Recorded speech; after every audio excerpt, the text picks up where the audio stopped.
तो हेलो दोस्तों, आपका स्वागत है हमारे अमेजिंग से यूट्यूब चैनल गेम ओवर में। आज हम आपको सुनाने जा रहे हैं एक लव स्टोरी।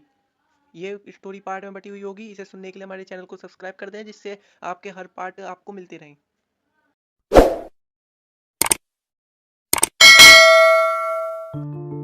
समझती क्या है वो अपने आप को? कुणाल की आवाज सुनते ही कामिनी डर गई। वो नहीं चाहती थी कि कुणाल अनिका का ये बदला हुआ रूप देखे। वो दौड़कर गार्डन के बाहर की ओर गई। हाई हील्स के कारण उसे दौड़ने में परेशानी हो रही थी, मगर इनसिक्योरिटी के मारे वो किसी तरह भाग कर गई और किसी तरह गिरती पड़ती कुणाल के पास पहुंचकर फूली हुई सांसों से उसने कुणाल से कहा, कुणाल अंदर मत जाओ। कुणाल ये सुनकर चौंका, लेकिन तभी कामिनी बात बदलते हुए बोली, मेरा मतलब उस मोटी के मुंह लगकर आज के दिन तुम अपना मूड खराब मत करो ना, प्लीज। लेकिन कुणाल ने कामिनी को साइड में धकेलते हुए अंदर जाने की कोशिश की। इससे कामिनी और ज्यादा घबरा गई और उसने अपने दोनों हाथों से ताकत लगाकर कुणाल को पकड़कर वहीं रोक लिया। कुणाल इस वक्त इतना गुस्से में था कि उसने वहीं खड़े खड़े अनिका पर चिल्लाना शुरू कर दिया। हाँ, समझती क्या है वो अपने आप को? 2 घंटे तक मुझे एयरपोर्ट पर धूप में खड़ा रखा। बात हाथ से निकल जाए इसके पहले कामिनी ने कुछ सोचा और कहा, वो दरअसल तुमसे मिलने में उसे शर्म आ रही थी ना। जब गई थी तब 120 किलो वजन था, अब 6 साल बाद और भी मोटी हो चुकी है ना, इसलिए। इतना कहकर कुणाल का ध्यान भटकाने के लिए कामिनी धीरे से अपनी उंगलियां कुणाल की जैकेट पर फेरने लगी और थोड़ा रोमांटिक अंदाज से बोली, देखो कुणाल, आज मेरा बर्थडे है और आज मैं तुम्हें एक ऐसी गिफ्ट देने वाली हूँ जो तुम हमेशा याद रखोगे।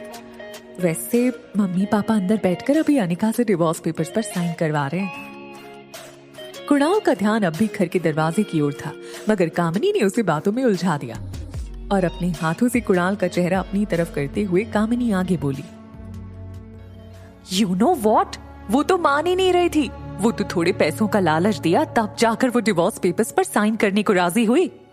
कुणाल, जिसके साथ कामिनी की शादी होने वाली थी, उसकी आंखों में आंखें डालकर कामिनी झूठ पर झूठ बोले जा रही थी और फिर अचानक से वो कुणाल का हाथ पकड़कर बोली, कम विद मी, मैंने तुम्हारे और तुम्हारे दोस्तों के लिए बंगले के पीछे शानदार दावत रखी है। तुम अपने दोस्तों के साथ वहां एंजॉय करो, मैं अभी तुम्हारी मनपसंद शराब और खाना भिजवाती हूँ।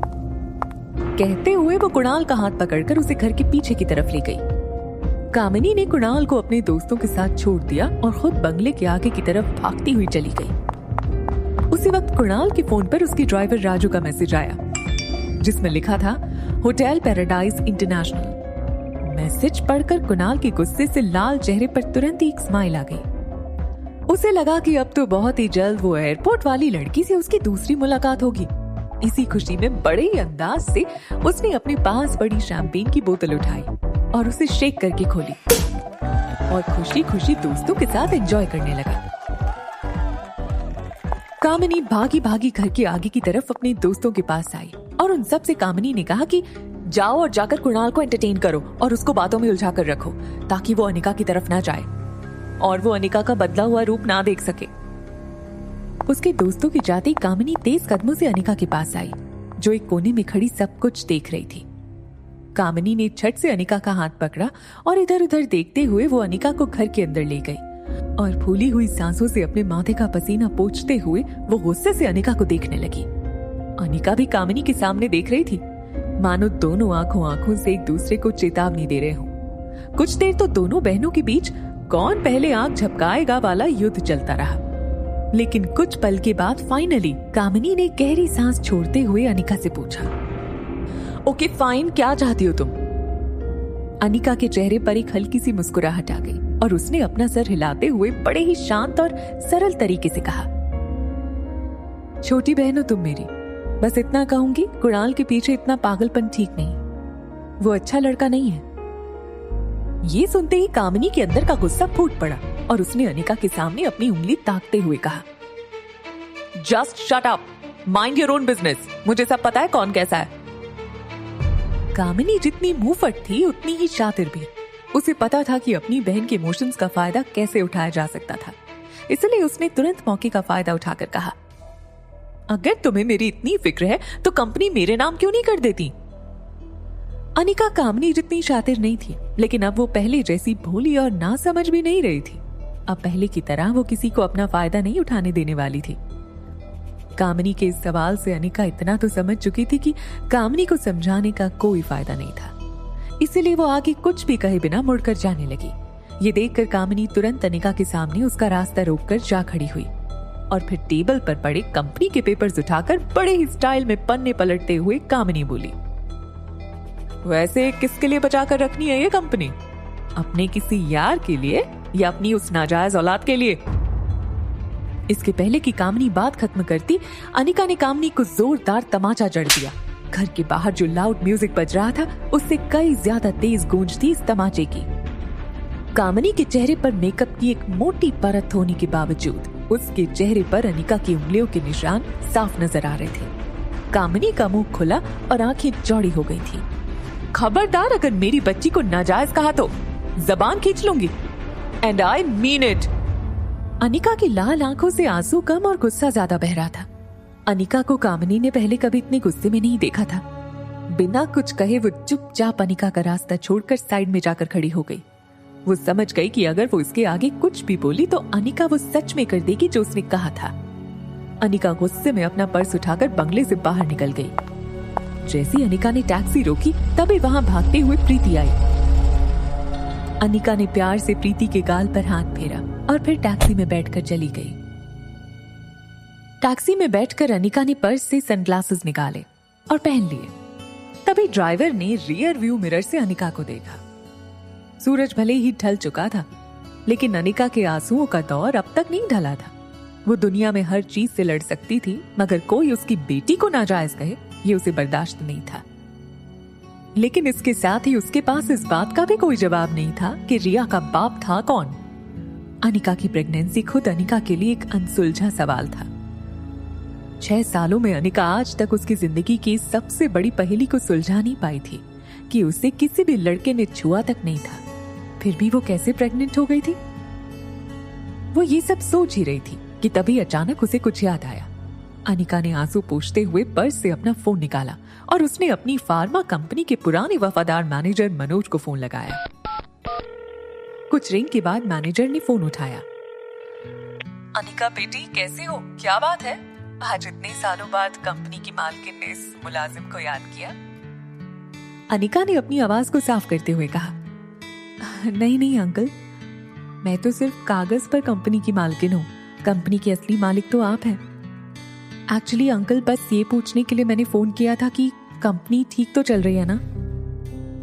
मैनेजर ने थोड़ा उदास होकर कहा, बेटा यूं समझ लो, डूबती नाव में छेद पकड़ के बैठा हूँ। फिर भी सालाना 4-5 लाख का प्रॉफिट हो जाता है, जो मैं गौतम जी को भिजवा देता हूँ। तुम कहो तो अब से तुम्हें भिजवा दूंगा। अनिका ने तुरंत कहा, नहीं अंकल, उसकी कोई जरूरत नहीं है। खैर, आप अपना ख्याल रखिए। फोन काटकर अनिका वापस से गहरी सोच में डूब गई। वो सोच रही थी कि आखिर ऐसी क्या बात है इस छोटी सी कंपनी में जो डोगरास हाथ धोकर इस कंपनी के पीछे पड़ गए हैं। पहले मेरे जरिए ये फैक्ट्री हड़पने की कोशिश की और उसी के चलते कुणाल से मेरी शादी करवाई। शादी के बाद मैं तुरंत प्रेग्नेंट हो गई और फिर बैंगलोर चली गई, इसलिए मुझसे कंपनी मांगने का मौका नहीं मिला इन्हें। इसलिए अब कामनी के जरिए मुझसे कंपनी हड़पना चाहते हैं, वो भी ऐसी कंपनी जो ठीक से चल भी नहीं रही है। होटल की तरफ टैक्सी आगे बढ़ी रही थी, तभी रास्ते में उसने आइसक्रीम का स्टॉल देखा तो उसे याद आ गया कि उसने रिया से प्रॉमिस किया था कि वो उसकी फेवरेट चॉकलेट आइसक्रीम ला कर देगी। इसलिए उसने टैक्सी रास्ते में रोककर अपना प्रॉमिस पूरा करने के लिए चॉकलेट आइसक्रीम खरीदी और वापस टैक्सी में बैठकर होटल की तरफ चल दी। कुछ देर बाद अनिका की टैक्सी होटल पैराडाइज इंटरनेशनल पहुंची। होटल के रिसेप्शन से होकर अनिका लिफ्ट के पास पहुंचने ही वाली थी कि 4-5 बॉडीगार्ड उसके आगे आ गए और हड़बड़ाहट में उन्होंने अनिका का रास्ता रोक लिया। इसी दौरान अनिका के हाथ से सामान जमीन पर गिर गया। अनिका थोड़ी सी घबरा गई। उसे लगा कहीं कंपनी पानी के चक्कर में किसी ने मेरे पीछे गुंडे तो नहीं भेजे। खुद के डर को छुपाते हुए उसने उन बॉडीगार्ड से कहा, कौन है आप लोग और इस तरह से मेरा रास्ता रोकने का क्या मतलब है? एक बॉडीगार्ड ने अनिका से कहा, सॉरी मैडम, हमें आपका सामान चेक करना होगा। अनिका को कुछ समझ नहीं आया कि उसका सामान चेक करके क्या मिलेगा। उसके पास सिर्फ एक पर्स और रास्ते से लिया हुआ चॉकलेट आइसक्रीम का पार्सल था। बॉडीगार्ड ने नीचे झुककर वो पार्सल जमीन से उठाया और उसे खोलकर चेक किया, और फिर अचानक एक बॉडीगार्ड ने अपनी उंगली आइसक्रीम पैक में डाली और फिर वही उंगली उसने अपने मुंह में डाल दी और फिर वो ब्लूटूथ पर किसी से बात करने लगा। Yes sir, positive, it is chocolate ice cream. Bodyguard की बातों से ऐसा लग रहा था जैसे अनिका के पास उसे कोई बॉम्ब मिल गया हो। ये देखकर अनिका हैरान थी और समझने की कोशिश कर रही थी कि आखिर ये बॉडीगार्ड्स कर क्या रहे हैं। तभी एक टॉल, स्मार्ट और हैंडसम आदमी उसके सामने आकर खड़ा हो गया। नुकीली jaw line, stubble beard, simple jeans और पोलो नेक टी शर्ट में रोहित मारवा हॉलीवुड के किसी हीरो से कम नहीं लग रहा था। अनिका ने रोहित की फोटो देखी थी, वो उसे तुरंत पहचान गई, लेकिन इस वक्त रोहित अनिका के लिए किसी गुंडे से कम नहीं था। अनिका ने बड़ी ही सख्ती से पूछा, excuse me, what nonsense is this? You can't do this with me, I will call the police. अचानक रोहित की नजर अनिका के चेहरे पर पड़ी। अनिका की गहरी काली आंखें, लंबे काले घनी कमर तक के बाल और सिंपल पहनावे में निखरती उसकी खूबसूरती को देखकर रोहित एक सेकंड भूल गया वो क्या कहने आया था। तभी दूसरे पल को वो अपनी सेंसेस में आया और चेहरे पर बिना किसी भाव के उसने कहा, हाँ परफेक्ट, पहले खुद चोरी करो फिर खुद ही पुलिस बुलाओ। अनिका समझने की कोशिश कर रही थी कि आखिर रोहित बोल क्या रहा है। तभी रोहित ने अनिका को वार्न करते हुए आगे कहा, मुझसे और मेरे बेटे से दूर रहना। अनिका ने इरिटेट होकर कहा, एक्सक्यूज मी, मैं कब तुम्हारे पास आई? एंड लिसन, इस आलिशान होटल का मालिक होने का यह मतलब नहीं है कि तुम अपनी गेस्ट के साथ ऐसी बदतमीजी करोगे। I can sue you in the court mister Rohit Marwah. Rohit Anika की यह बात तुरंत पकड़ लेता है और कहता है, आई न्यू इट, तो तुम जानती हो कि मैं रोहित मारवा हूं और ये होटल मेरा है। तब तो ये भी जानती होगी कि मेरे परिवार वाले मेरी शादी करवाना चाहते हैं, लेकिन मुझे मेरे बेटे के लिए सौतेली मां नहीं चाहिए। इसलिए तुमने प्लान बनाया होगा कि पहले मेरे बेटे को फंसा लो तो फिर बाप अपने आप कंट्रोल में आ जाएंगे, क्यों? होटल की लॉबी में मौजूद लोग अनिका को शक की नजरों से देखे जा रहे थे। अनिका अपनी इंसल्ट का बदला ले तो सकती थी, लेकिन रिया की सेफ्टी के लिए वो कोई तमाशा खड़ा नहीं करना चाहती थी, इसलिए वो ज्यादा कुछ बोली नहीं। रोहित जाने से पहले चुटकी बजा के अनिका को फाइनल वार्निंग देता है, stay away from my son. इतना कहकर रोहित मुड़कर जाने लगा।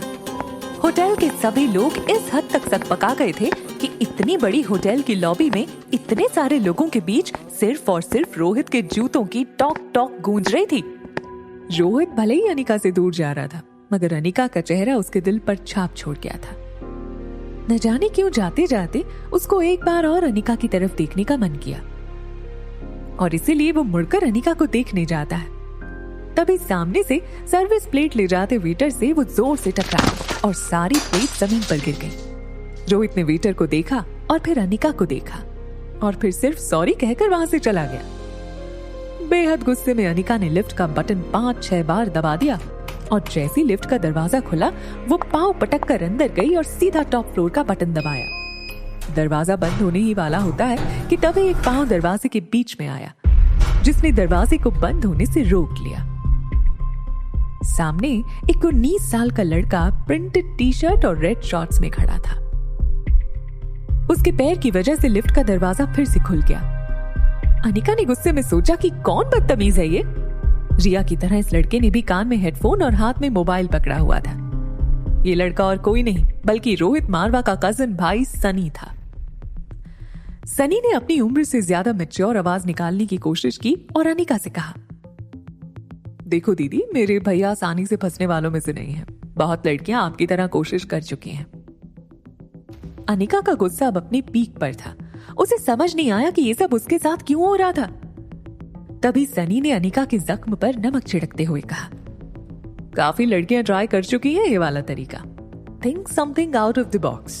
इनफैक्ट कई बॉलीवुड एक्ट्रेस भी भाई के साथ जान पहचान बढ़ाने के लिए अपनी शूटिंग मनाली में रखवाती हैं, मगर मेरे भाई बहुत स्ट्रिक्ट हैं। न वो किसी के पास जाते हैं, न कोई उनके और आर्यन के पास आ सकता है मेरे सिवा।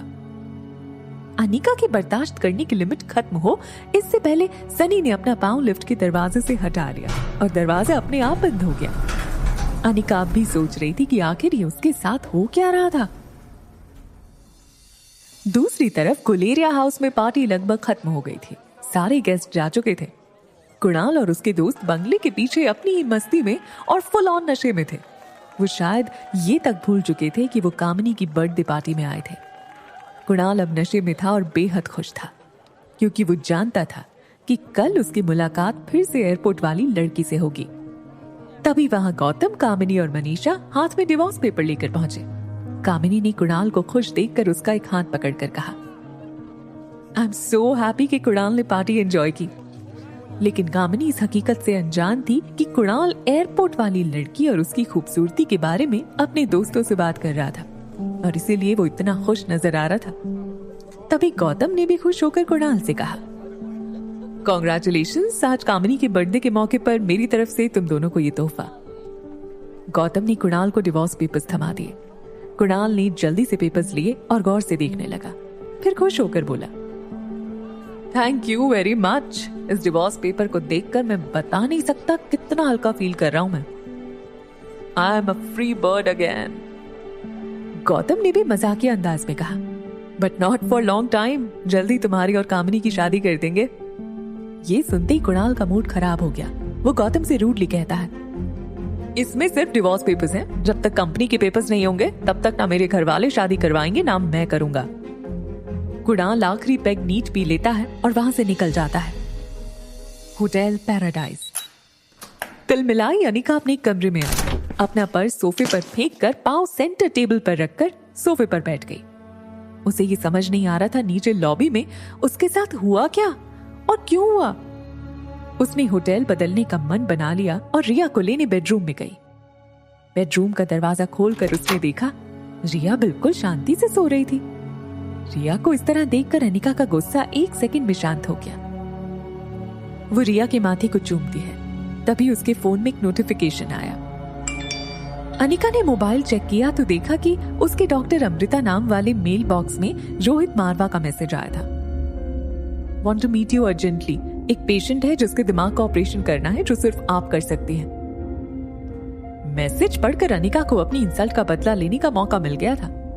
उसने तेज उंगलियों से मैसेज टाइप करके बिना सोचे एक सेकंड में बटन दबा दिया। वहां रोहित डॉक्टर अमृता का मैसेज पढ़कर शॉक्ड हो गया। मेल में लिखा था, दिमाग का इलाज पहले आपको करवाना चाहिए। रोहित को समझ नहीं आया कि डॉक्टर अमृता जैसी बड़ी न्यूरोसर्जन उसे ऐसा क्यों कह रही थी। रोहित ने मेल पर कुछ टाइप किया लेकिन फिर मैसेज डिलीट कर दिया और अपनी कंपनी के आईटी हेड सैम को फोन लगाया। रोहित काफी डोमिनेंट आवाज में कहता है, हेलो सैम। रोहित की आवाज सुनकर सैम को जैसे पसीने छूटने लगे। रोहित का प्रभाव लोगों पर कुछ ऐसा था कि अगर रोहित ने याद किया है तो जरूर कोई गड़बड़ हुई होगी हमसे। सैम डर के पूछता है, yes sir, anything I can do for you. Rohit Sam को सिर्फ इतना कहता है, मेरे ऑफिशियल मेल अकाउंट पर डॉक्टर अमृता का मेल आया है। पता करो वो मेल की लोकेशन कहाँ है। वो जहां भी होंगी मैं उसे चार्टर फ्लाइट में जाकर मनाली ले आऊंगा। सैम के लिए काम आउट ऑफ ऑफिशियल वर्क था। वो हिम्मत करके जवाब देता है, सर एक्चुअली कोई नेटवर्क हमें अपनी क्लाइंट का एग्जैक्ट लोकेशन नहीं शेयर करेंगे। It's illegal. रोहित कहीं नाराज ना हो जाए इसीलिए खुद अपनी ओर से कह देता है, but sir give me some time, I will try and find out. निराश होकर रोहित ने फोन काट दिया। तभी उसके फोन पर सनी का मैसेज आता है, भैया come fast, Aryan is not well. Rohit उसी वक्त लिफ्ट की ओर दौड़ने लगा। होटल का स्टाफ रोहित को ऐसे भागते देख परेशान हो गया। रोहित ने लिफ्ट में टॉप फ्लोर का बटन दबाया, मगर आज उसे अपनी लिफ्ट की स्पीड बहुत स्लो लग रही थी। आर्यन पर जरा सी तकलीफ आई तो रोहित बर्दाश्त नहीं कर सकता था। जब तक लिफ्ट 24वें फ्लोर पर पहुंचती है तब तक तो रोहित के मन में हजारों ख्याल गुजर चुके थे। फाइनली लिफ्ट का दरवाजा खुला। सनी दरवाजे पर रोहित का इंतजार कर रहा था।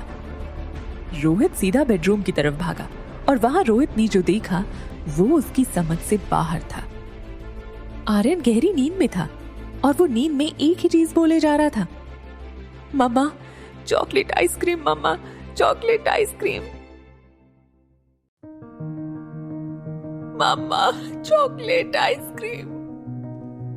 रोहित के लिए ये चीज बहुत शॉकिंग थी। रोहित ने आर्यन को माँ और बाप दोनों का प्यार दिया था।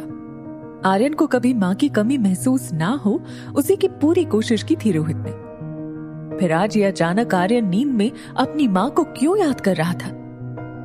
आर्यन बचपन से ही बहुत शर्मीला और बड़ों की बात मानने वाला बच्चा था। न कभी कोई जिद करता, न कभी किसी को परेशान करता। उसके इस स्वभाव के कारण उसे बाकी बच्चों से कम स्मार्ट समझा जाता था। आर्यन ने ना कभी कुछ चाहा ना मांगा। फिर आज अचानक ये चॉकलेट आइसक्रीम की जिद क्यों?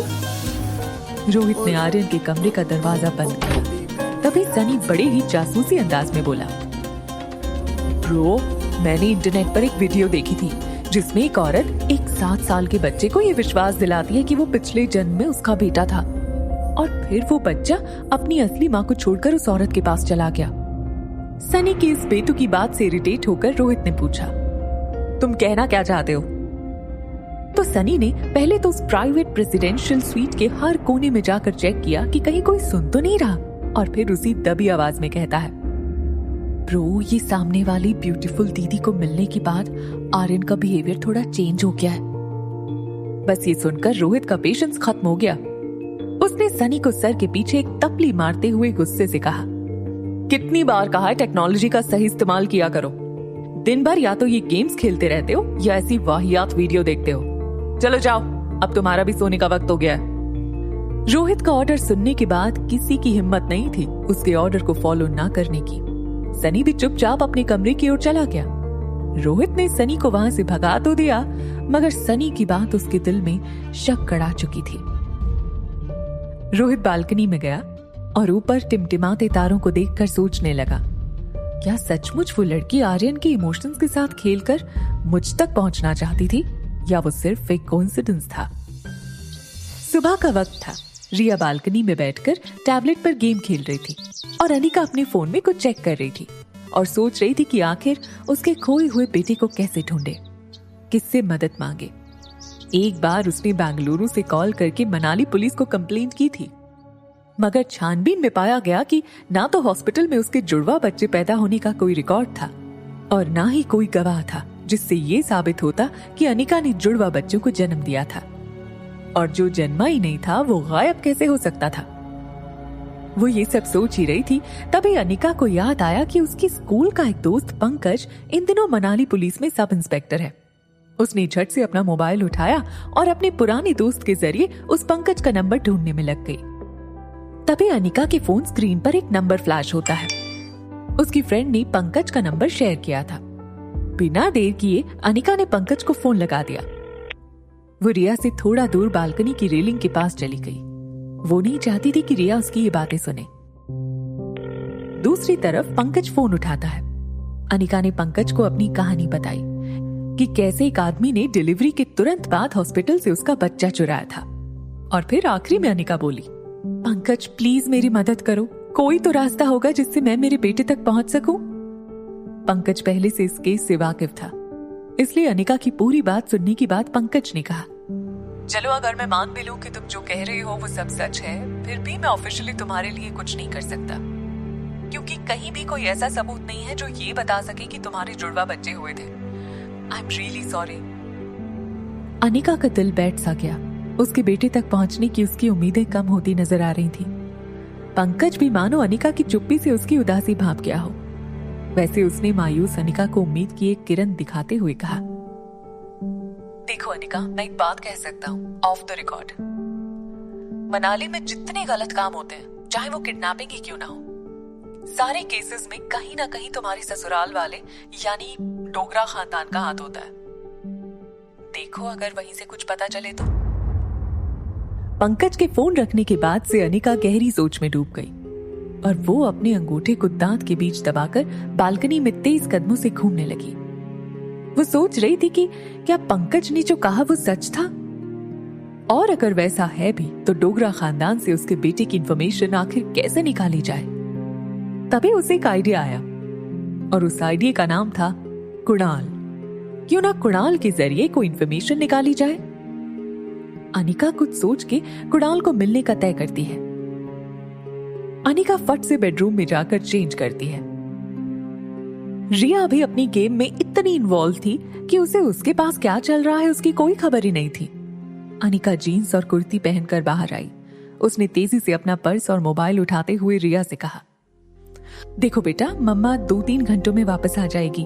तुम्हें कुछ भी चाहिए तो होटल के रूम सर्विस से मंगवा लेना। रिया छोटी थी लेकिन अपनी उम्र के बच्चों से काफी ज्यादा स्मार्ट थी। उसको अक्सर अकेले रहने की आदत थी। अनिका ने मेन डोर खोला और बाहर जाकर अनिका ने फिर से रिया को आवाज लगाई, कुछ भी हो जाए रूम से बाहर मत निकलना। हमारे रूम के सामने एक बड़ा पागल और एक छोटा पागल रहता है। रिया ने बालकनी से ही आवाज दी, नहीं जाऊंगी, लव यू मम्मा। अनिका ने दरवाजा बंद किया और लिफ्ट की ओर मुड़ी तो अचानक उसके पांव वहीं जम गए। लिफ्ट के पास रोहित और सनी खड़े थे। इतना ही नहीं, उन्होंने सब कुछ सुन भी लिया था। कुछ देर तो रोहित अनिका को और अनिका रोहित को बस देख ही रहे थे। रोहित ने black T shirt, blue jeans और ब्लैक स्पोर्ट शूज पहने थे। रेगुलर जिम और स्ट्रिक्ट डाइट की वजह से रोहित एकदम फिट था। रोहित को देखकर किसी भी यंग लड़की की नजर रोहित से हटती नहीं थी। अनिका की भी नजरें रोहित पर जम चुकी थी, मगर अनिका की वजह कुछ और थी। वो जान चुकी थी कि जब उसने रोहित को पागल कहा तब वो उसके पीछे ही खड़ा था। थोड़ी देर अनिका अपने हाथ गर्दन के पीछे घुमाते हुए यहाँ वहां देखने लगी। तभी लिफ्ट का दरवाजा खुला और रोहित सीधा लिफ्ट के अंदर गया। सनी भी अनिका को एंग्री लुक देते हुए लिफ्ट के अंदर चला गया। अनिका सोच रही थी कि दूसरी लिफ्ट ले लूंगी। तभी लिफ्ट मैन ने कहा, प्लीज कम इन मैडम। ना चाहते हुए भी अनिका को वही लिफ्ट में जाना पड़ा। रोहित या सनी को फेस ना करना पड़े इसलिए अनिका दरवाजे की ओर मुंह करके खड़ी हो गई। लेकिन स्टील के बेदाग दरवाजे से पीछे खड़े रोहित और सनी की शक्लें साफ दिखाई दे रही थीं। अनिका सोच रही थी कि आखिर इसने उसकी बात सुनकर कुछ रिएक्ट क्यों नहीं किया। वहीं दूसरी तरफ रोहित इस लड़की को समझने की कोशिश कर रहा था। अनिका के हाव भाव से रोहित ये पता लगाने की कोशिश कर रहा था कि आखिर ये लड़की उसके नजदीक आना चाहती थी या उससे दूर रहने की कोशिश कर रही थी। मगर पास खड़ा सनी अनिका की बातों से बहुत ज्यादा हर्ट लग रहा था और इसलिए उसने कुछ पल की चुप्पी के बाद आखिर में अनिका से पूछ ही लिया, आपने छोटा पागल किसको बोला? अनिका थोड़ी देर शांत रही, फिर कुछ सोचकर अचानक उसने लिफ्ट मैन से पूछा, इस होटल में रहने वाले मेहमानों की प्राइवेसी का बिल्कुल ख्याल नहीं रखा जाता क्या? ये सुनते ही अब तक कंट्रोल कर रहा सनी भड़क कर बोला, हमारा होटल मनाली का सबसे सेफ और सिक्योर होटल है। अनिका भी अब झगड़े का मूड बना चुकी थी। वो फिर लिफ्ट मैन से बोली, इतनी सिक्योरिटी के बावजूद कल मेरी चॉकलेट आइसक्रीम चोरी हो गई। एक्चुअली कुछ डाकू आए और आइसक्रीम लूट कर चले गए। सनी अपने वीडियो गेम पॉज करके और अपने मोबाइल को जेब में रख के फुल ऑन झगड़ने के मूड में मैदान में उतरा। एक्सक्यूज मी, आपने हमें डाकू कहा? अब अनिका टर्न होकर सीधे सनी की तरफ मुड़ी और उससे कहने लगी, हाँ कहा, क्योंकि कल तुम्हारी वजह से पहली बार मैंने मेरी बेटी को दिया प्रॉमिस पूरा नहीं किया। अनिका ने जब ये कहा तो रोहित ने तुरंत इंटरफेयर करके पूछा, क्या मतलब? आप वो चॉकलेट आइसक्रीम अपनी बच्ची के लिए लाई थी? अनिका रोहित की ये बात सुनकर कुछ हैरान हो गई और बिना कुछ बोले उसने सिर्फ हाँ में सिर हिला दिया। रोहित को अब धीरे धीरे एहसास हो रहा था कि वो जो कुछ भी अनिका के बारे में सोच रहा था वो सब शायद गलत हो सकता है। उसको समझ में आने लगा कि अनिका आइसक्रीम अपनी बच्ची के लिए लाई थी, आर्यन के लिए नहीं। इसी के साथ रोहित का गुस्सा धीरे धीरे गिल्ट में बदलने लगा। तभी लिफ्ट ग्राउंड फ्लोर पर पहुंची। रोहित एक जेंटलमैन की तरह अनिका को लेडीज फर्स्ट का इशारा करते हुए उसके लिफ्ट से बाहर जाने का रास्ता देता है। अनिका रोहित के अचानक बदले तेवर को देखकर थोड़ी सोच में पड़ गई। उसने कुछ देर रोहित को देखा और फिर लिफ्ट से निकल गई। रोहित ने भी लिफ्ट से बाहर निकलते हुए सनी से कहा, मुझे लगता है कि हम इस लड़की के बारे में जो सोच रहे थे वो गलत था। वो चॉकलेट आइसक्रीम तो अपनी बेटी के लिए लाई थी। सनी अपना मोबाइल जेब से निकालते हुए बीच में रुककर बोला, no bro, I am telling you, ये लड़की जो दिखती है ना वो है नहीं। She is trying to impress you. देखा नहीं जाने से पहले कैसे देख रही थी तुम्हें? रोहित को लगा कि अब सनी फिजूल बात को आगे बढ़ा रहा था। रोहित ने उसे वहीं चुप हो जाने का इशारा किया।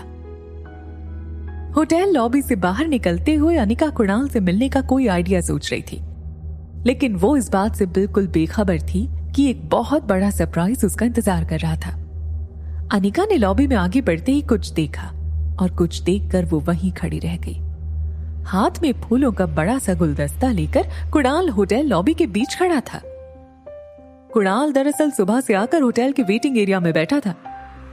जिस लड़की को वो मिलना चाहता था, ना तो वो उसका नाम जानता था, ना ही रूम नंबर, मगर उसे पता था कि पूरे दिन में वो कभी ना कभी तो नीचे उतरेगी।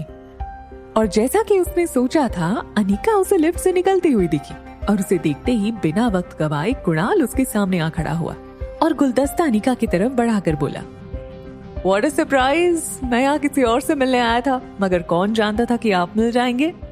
कुणाल की आंखों में अनिका को झूठ साफ नजर आ रहा था, लेकिन अपने खोए बेटे को वापस पाने की आखिरी कड़ी कुणाल था। इसलिए अनिका ने बात को आगे बढ़ाने के लिए गुलदस्ता ले लिया। कुणाल अनिका को मौका देखकर पूछ लेता है, यहीं बगल में एक बहुत अच्छी कॉफी शॉप है, क्या आप मेरे साथ चलना पसंद करेंगी? अनिका ने बिना देर किए हाँ कर दी। कुणाल को अपने लक पर विश्वास नहीं हो रहा था। उसका कॉन्फिडेंस उससे बात आगे बढ़ाने में मदद कर रहा था।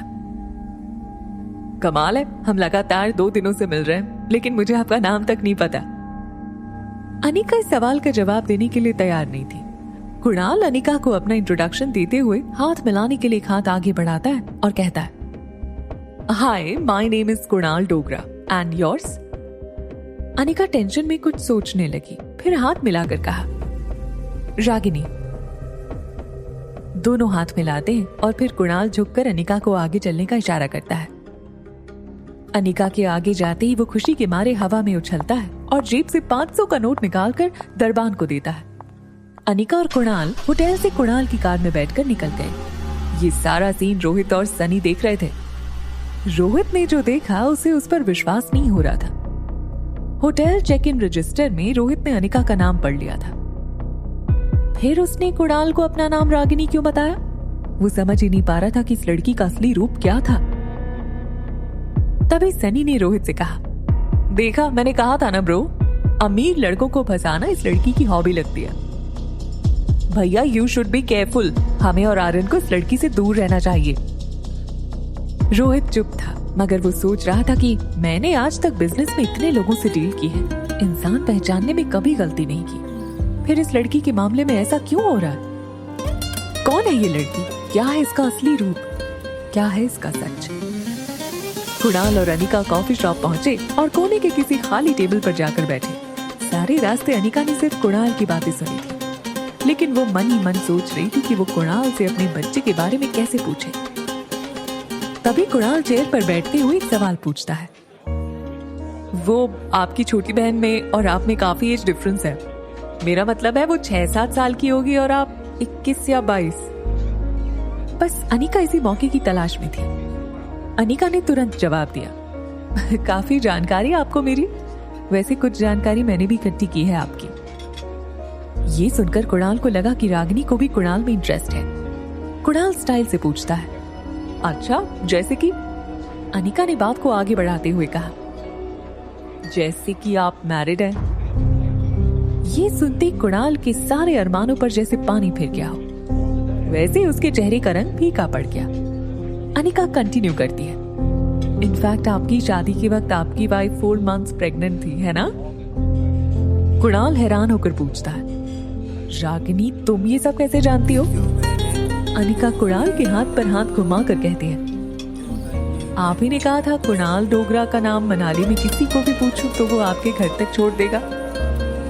कुणाल अपनी सनग्लासेस उतारकर अपना हाथ सर के पीछे वाले हिस्से पर मारकर अपनी नसीब को कोसते हुए कहता है, देखो रागिनी, उस लड़की के साथ तो मैंने 2 मिनट भी नहीं गुजारे। शादी के फेरे पूरे होते ही मैं दिल्ली चला गया था और जब वापस आया तब तक उसकी डिलीवरी का वक्त हो चुका था। उसने एक बच्ची को जन्म दिया और मौसी के साथ बेंगलुरु चली गई, बस। अनिका कुणाल की बात दोहराते हुए कहती है, बस इतना ही?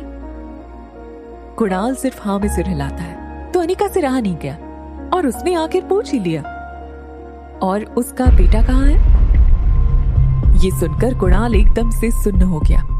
उसकी आवाज जैसे उसके हलक में अटक गई हो। वैसे ही वो अटक अटक के बोला, वो बेटा? नहीं, कौन बेटा? अनिका का पारा पूरी तरह से चढ़ चुका था। उसने बिना कुछ सोचे खुद की बात पर जोर देते हुए सीधा ही पूछ लिया, उसका बेटा? उस लड़की ने जुड़वा बच्चे को जन्म दिया था, तो उसका बेटा कहाँ है? कुणाल चौंका हुआ तो था ही, लेकिन साथ ही उसको हल्का सा शक हुआ कि रागिनी इस तरह अनिका के बारे में क्यों पूछ रही है। और तभी मानो जैसे अनिका ने कुणाल के एक्सप्रेशंस पढ़ लिए हो। वैसे वो तुरंत बात घुमाते हुए बोली, ठीक है मत बताओ, मैं भी ऐसे किसी इंसान के साथ फ्रेंडशिप नहीं कर सकती जो मुझसे बात छिपाता हो। इतना कहकर अनिका झूठ मूठ का वहां से उठकर जाने का नाटक करने लगी। अनिका कुछ कदम आगे चली ही थी कि तभी पीछे से कुणाल ने नर्वस सा मुंह बनाकर थोड़ी बुझी हुई आवाज में कहा, अच्छा रुको बताता हूँ।